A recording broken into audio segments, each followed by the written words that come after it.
If a conservative told you that people just don't trust the media, you wouldn't be surprised. But what if a liberal said that? What if the New York Times itself, the flagship liberal newspaper in America, said that? That's surprising, and it can't be written off as some conservative spin. Well, that is exactly what the latest New York Times poll showed. I'll put a link to the poll under this video. It's the full crosstabs, as they say. That means very detailed results by different age and gender and race. Here's the poll. You can see it on the New York Times website. There's so many things in it that I think are interesting, and the fact that it comes from the New York Times adds to its impact. I just think that if a liberal newspaper is publishing something that hits this hard, well, it means it's bad out there. And remember, up here in Canada, look, we're focused on our own things right now. We've only been out of the lockdowns for a few months. Unvaxxed people have only been allowed to fly for a few months.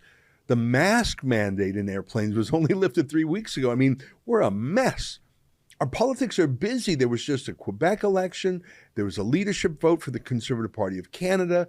There was just a leadership vote last week for Alberta's United Conservative Party, both of which leadership races were caused by the truckers, actually.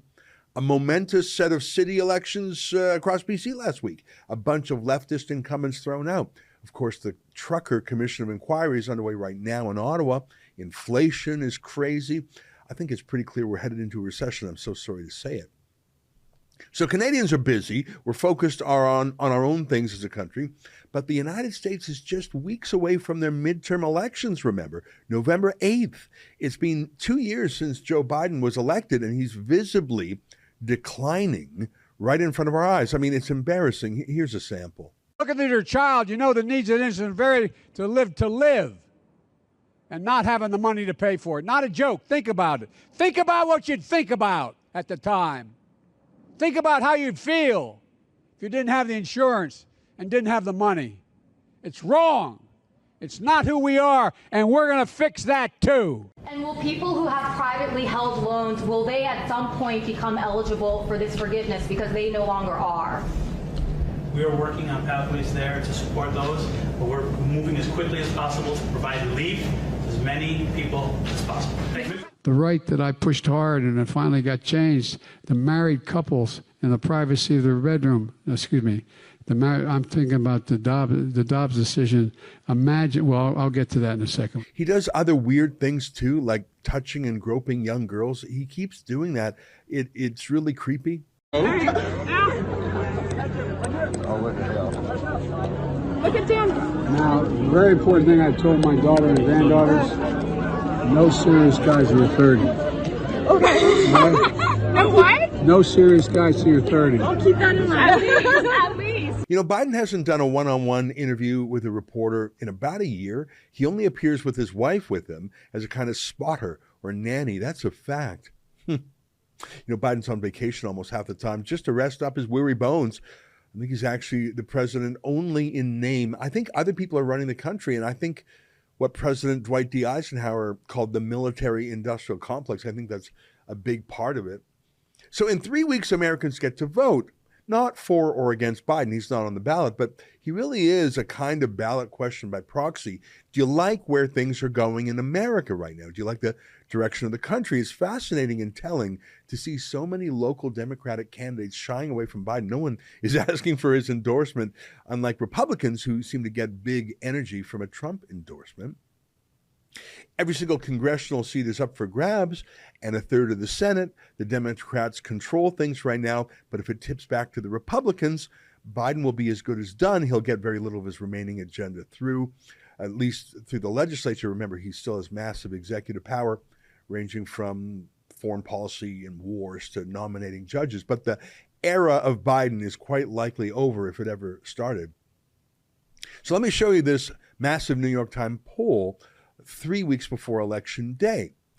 Do you think the United States is on the right track, or is it headed in the wrong direction? That really is the key question, isn't it? It's actually all you need to know, all you need to ask people, isn't it? And the result is shocking. I think it's just unbelievable. Unbelievable if you use CNN or the New York Times as your source of information about the world, because the media party, as I call it, well, they're like press agents for the Democrats. They love it. I mean, look at this guy. Are you concerned about, just one more economic one, are you concerned about the strength of the dollar right now? I'm not concerned about the strength of the dollar. I'm concerned about the rest of the world. Does that make sense? Can you explain that? Yes. Our economy is strong as hell. The internals of it. Inflation is worldwide. It's worse off everywhere else than it is in the United States. So the problem is the lack of economic growth and sound policy in other countries, not so much ours. And that's how it's worldwide inflation. It's consequential. The mainstream media ran that clip without blushing, but here's what the people say. 24% say America's on the right track. 64% say it's on the wrong track. Even 35% of Democrats say wrong track. That is shocking.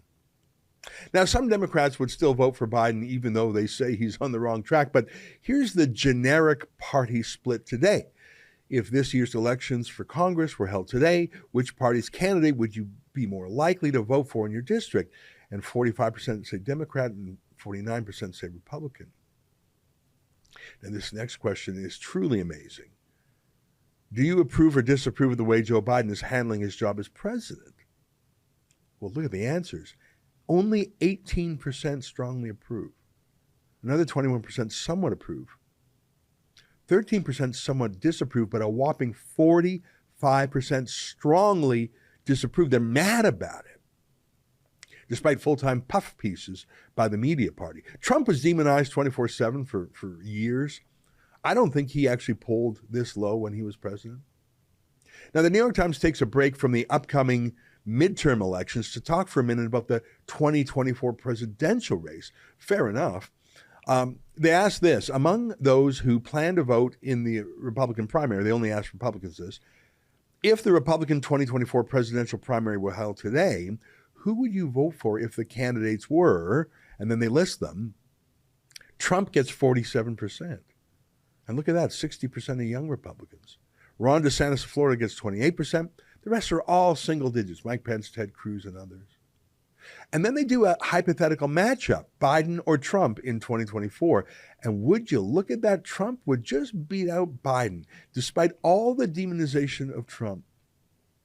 So what's on people's minds as they're going into vote?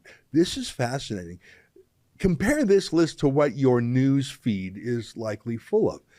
I mean, depends on what country you're in. If you're in America, you probably hear about Black Lives Matter and transgenderism and non-binary and drag queen story hour things. You probably hear about the war in Ukraine, the need to fight, global warming, people listing their pronouns. You hear that word Latinx that no actual Latino has ever said.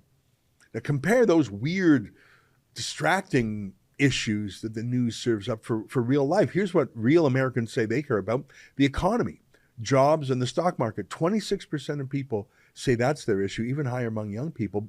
The next is inflation and the cost of living. I'd say that's actually the same sort of subject. That's another 18%. It's all people are thinking about is money issues. Nothing else is above single digits. Abortion and immigration are next, which I believe. But look at that, Russia, Ukraine. That's 2% of people think that's the big issue. Global warming is 3%. And look at coronavirus, less than 0.5%. Talk about a chasm between what the elites care about and what actual people care about. The media party is still obsessed with the pandemic, talking about mandatory vaccines for kids, new waves, but less than 0.5% of Americans feel the same way. What you just saw was an excerpt from my nightly show, the Ezra Levant Show. Every weekday I do a monologue. Usually it's about half an hour. Then I interview an interesting guest, and then we read my hate mail or my fan mail, whichever is more fun. It's only available behind a paywall, though. That's how we pay our bills here at Rebel News. We don't take a dime from Justin Trudeau. But the good news is it's only $8 a month, about half the price of Netflix. And in addition to my nightly show, you also get weekly shows from 4 other friends here at Rebel News. So you're getting 36 shows a month just for $8. I think it's worth it. And even if you're not quite sure, do it anyways, because we rely on viewers like you to keep us free and independent. I promise you I'll never take a dime from Trudeau. Just go to rebelnewsplus.com and click subscribe. Thanks.